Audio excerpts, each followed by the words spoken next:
Hello developers, welcome to Saipam tech tutorials. Ecommerce సిరీస్లో ఇది 6th video. ఇందులో వచ్చేసి మీకు ఆల్రెడీ ఇంతకుముందు వీడియోలో వచ్చేసి కేటగిరీస్ ఎలా క్రియేట్ చేయాలి, క్రియేట్ చేసిన కేటగిరీస్ ఎట్లా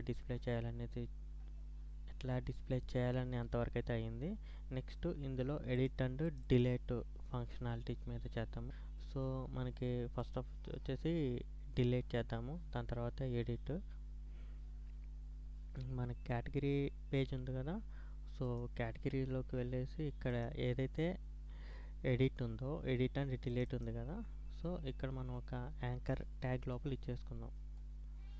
anchor tag opening and closing, దీని లోపల ఎడిట్, అలానే డిలీట్ కూడా same anchor tag opening and closing, దీని లోపల డిలీట్ ఇచ్చేసి H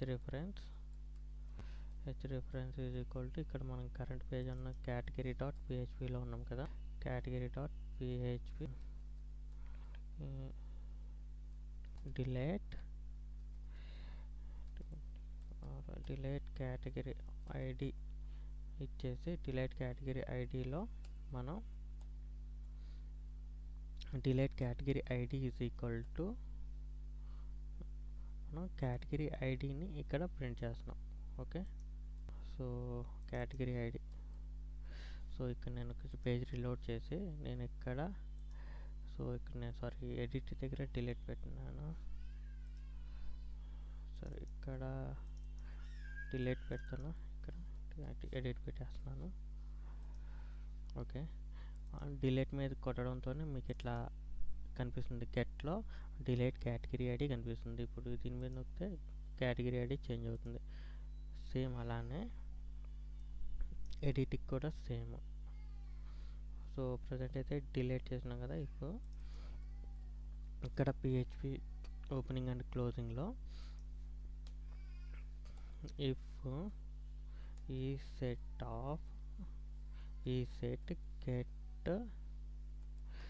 get off delete category ID exist అయితే కనుక ఈ డిలీట్ కేటగిరీ ఐడి అనే వేరియబుల్లో దీన్ని స్టోర్ చేసుకోవాలి. సో డిలీట్ కేటగిరీ అనేది స్టోర్ అయిపోతుంది. నెక్స్ట్ ఏంటంటే డిలీట్ ఎస్క్యూఎల్ రాయాలి.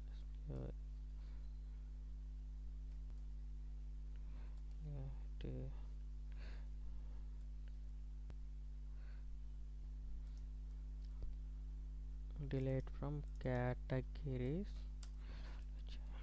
where id is equal to category id ఇక్కడ పాస్ చేసి, సో మనం ఈ క్వెరీని ఎగ్జిక్యూట్ చేస్తే చాలు. SQL అండర్స్కోర్ క్వెరీ, ఇందులో కనెక్షను, అట్లానే SQL డిలీట్, ఈ రెండు ఆర్గ్యుమెంట్స్ ఇందులో పాస్ చేస్తే సరిపోతుంది.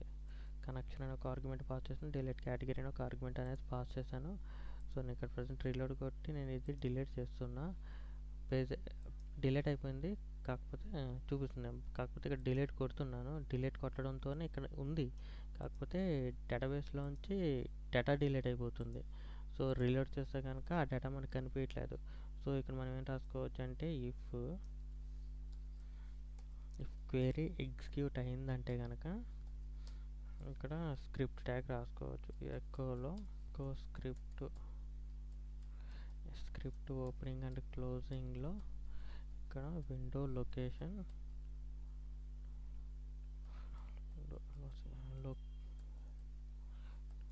Location is equal to category dot పిహెచ్పిలోకి మళ్ళీ రీడైరెక్ట్ చేయడం సేమ్ పేజ్కి. ఓకే, ఇక్కడ నేను కేటగిరీ నొక్కుతున్నాను, డిలీట్ నొక్కడంతోనే పేజ్ డిలీట్ అయిపోయింది, సేమ్ పేజ్కి మళ్ళీ రీడైరెక్ట్ అయింది. మళ్ళీ నేను కేటగిరీ ఒకటి క్రియేట్ చేస్తున్నాను, ఇక్కడ వచ్చింది, డిలీట్ కొడుతున్నా, డిలీట్ అయిపోయింది, పేజ్ మళ్ళీ సేమ్ పేజ్కి రీడైరెక్ట్ వచ్చిపోయింది. ఇంకోటి ఏంటంటే ఎడిట్, ఇక్కడ మనం డిలీట్ చేసుకున్నాం కదా, అట్లా ఎడిట్కి వచ్చేసి H reference is equal to category underscore edit dot php id is equal to same category ID. ఇక్కడ నేను పాస్ చేస్తున్నా కేటగిరీ ఐడి డాట్ పిహెచ్పి అనే ఒక ఫైల్ నేను ఇక్కడ క్రియేట్ చేయాలి. Category ID dot PHP file ఒకటి క్రియేట్ చేశాను. ఇక్కడ ఇంకొక కేటగిరీ ఒకటి క్రియేట్ చేస్తున్నాను. ఒకటి ఎడిట్ నొక్కడంతోనే పర్టికులర్ పేజ్లోకి వెళ్ళిపోతుంది. సో నేనేం చేస్తున్నానంటే కేటగిరీ ఉంది కదా, క్రియేట్ కేటగిరీలో ఏదైతే కోడ్ ఉందో ఆ కోడ్ మొత్తం తీసుకెళ్ళి ఎడిట్ కేటగిరీలో పంపించేస్తున్నా. సో మనకి ఎడిట్కి వచ్చేసి మెయిన్ ఏంటంటే ఆల్రెడీ డేటా ఫిల్ అయి ఉంటే కానీ ఇక్కడ ఆల్రెడీ ఎడిట్ ఉంది కదా, ఈ డేటా ఆల్రెడీ ఫిల్ అయి ఉంటే కనుక ఈ డేటా మనకి ఇక్కడ చూపించాలి. స్టేటస్ యాక్టివ్ ఉంటే యాక్టివ్ చూపించాలి, ఇన్యాక్టివ్ ఉంటే ఇన్యాక్టివ్ బై డిఫాల్ట్ చూపించాలి. సో దానికోసం మనం ఏం చేస్తాం, ఇక్కడ ఉన్న ఆల్మోస్ట్ ఈ కోడ్ మొత్తం ఇందులో ఇన్సర్ట్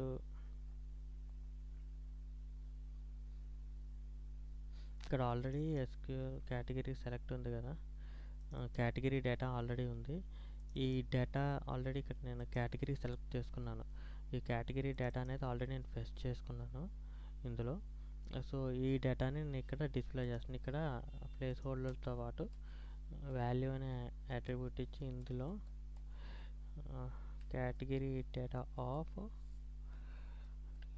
టైటిల్ ఓకే ఇచ్చామంటే కనుక ఇక్కడ మనకి ఇక్కడ టైటిల్ అయినా కేటగిరీ డేటా ఆఫ్ టైటిల్ ఇక్కడ అన్డిఫైన్డ్ వేరియబుల్ కేటగిరీ డేటా ఇది అన్డిఫైన్డ్ అని వస్తుంది. ఎందుకంటే ఇక్కడ ఏమైందంటే మనం ఎప్పుడైతే ఫామ్ సబ్మిట్ చేస్తామో అప్పుడే కేటగిరీ డేటాని సెలెక్ట్ చేయమని చెప్పేసి కండిషన్ రాసినాము. సో దీన్ని ఇక్కడ నుంచి కంప్లీట్గా ఈ 3 లైన్స్ ఆఫ్ కోడ్ తీసుకెళ్ళి ఈ సెట్ ఆఫ్ సబ్మిట్ కంటే పైన మనం పెడతాం. ఈ కాన్ఫిగ్ ఉంది కదా, ఈ కాన్ఫిగ్ని కూడా అన్నిటికంటే టాప్లో పెట్టేద్దాం. ఎందుకంటే మనకి కనెక్షన్ ఇన్పుట్ అవ్వాలి కదా, సో అందుకు. సో నేను ఇక్కడ రిలోడ్ చేస్తున్నాను. ట్రయింగ్ టు ఎడిట్ డాట్ పిహెచ్పిలో లైన్ నెంబర్ 36లో సెలెక్ట్ స్లగ్ యాక్చువల్లీ మనకి ఇక్కడ స్లగ్ కాదు కావాల్సింది, ఐడి కావాలి. ఐడి వచ్చేసి ఇప్పుడు గెట్ ఐడి అని ఒక వేరియబుల్ తీసుకొని $_GET గెట్ ఆఫ్ ఐడి అంటే ఇక్కడ ఇది ఉంది కదా, ఈ ఐడిని ఇక్కడ తీసుకుంటాను. ఈ ఐడిని తీసుకుంటే దీన్ని ఎదుర్కొంటున్న వాల్యూ మనం యాక్సెస్ చేస్తాం. So ID is equal to ID పెట్టేసుకొని, ఎందుకంటే ఇక్కడ డేటా వచ్చేసింది. ఎందుకంటే ఇక్కడ select star from categories wear ID is equal to వచ్చిన తర్వాత క్వెరీ ఎగ్జిక్యూట్ అయిపోయిన తర్వాత ఎగ్జిక్యూట్ అయిన క్వెరీని అయిన క్వెరీని డేటాని ఫెచ్ చేసి కేటగిరీ డేటాని వేరియబుల్లో స్టోర్ చేసినాము. ఈ కేటగిరీ డేటాని వేరియబుల్లో ఏవైతే వాల్యూస్ ఉన్నాయో ఆ వాల్యూస్కి నేను ఇస్తున్నాను. సో ఇక్కడ మనకి ఇంకోటి ఏంటంటే సెలెక్ట్ ఉంది కదా, సెలెక్ట్ ఆప్షన్కి వచ్చేసి పిహెచ్పి ఓపెనింగ్ అండ్ క్లోజింగ్ పెట్టి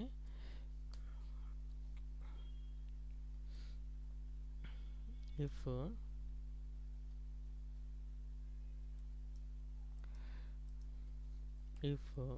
category of status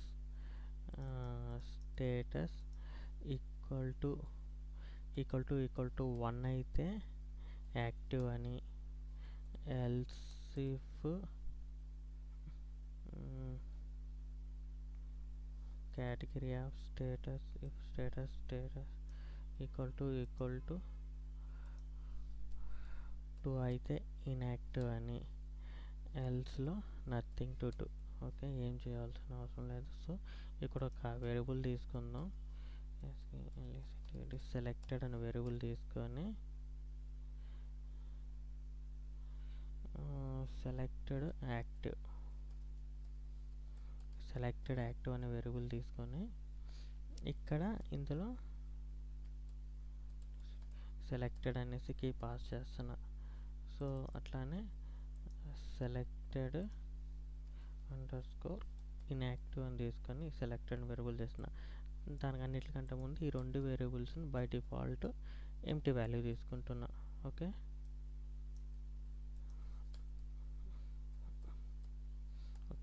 ఈ వేరియబుల్ని యాక్టివ్లో ఉన్నప్పుడు ఈ వేరియబుల్ని ఇక్కడ ప్రింట్ చేద్దాం. ఏదైతే యాక్టివ్ ఉందో ఈ వేరియబుల్ని ఇక్కడ సెలెక్ట్, యాక్టివ్ అయితే యాక్టివ్ అవుతుంది, అట్లానే ఇన్యాక్టివ్ అయితే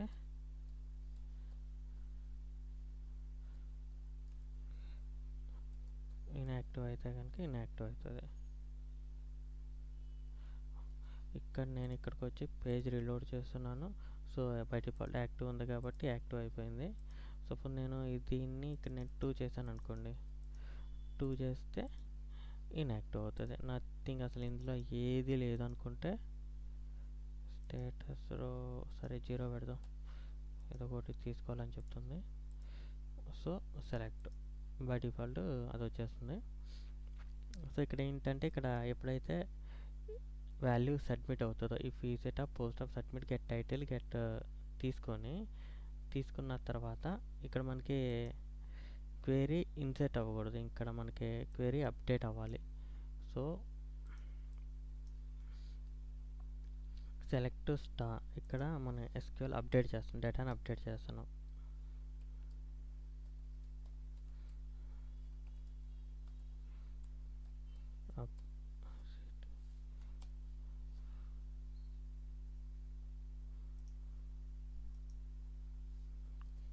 సో అప్డేట్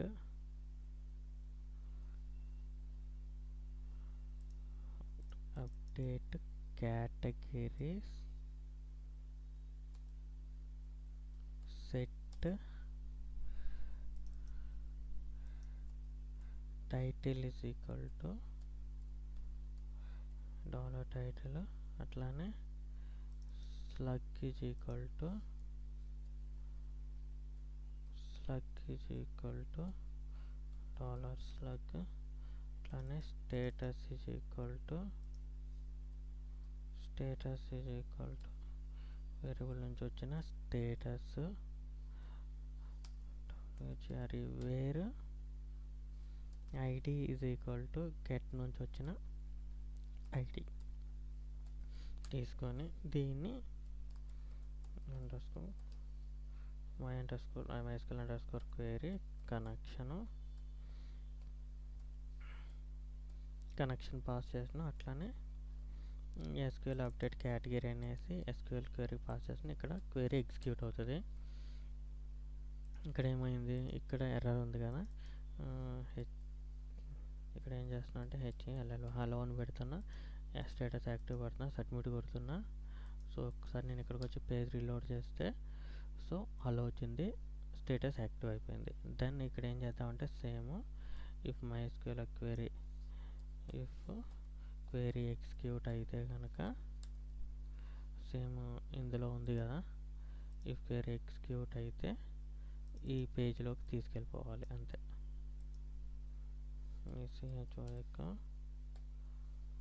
ఈ స్క్రిప్ట్ ట్యాగ్ని ఇక్కడ నేను పెట్టేస్తున్నాను, window location category dot PHP స్క్రిప్ట్లోకి పంపించేస్తున్నాను. క్వెరీ ఎగ్జిక్యూట్ అయితే కనుక నేను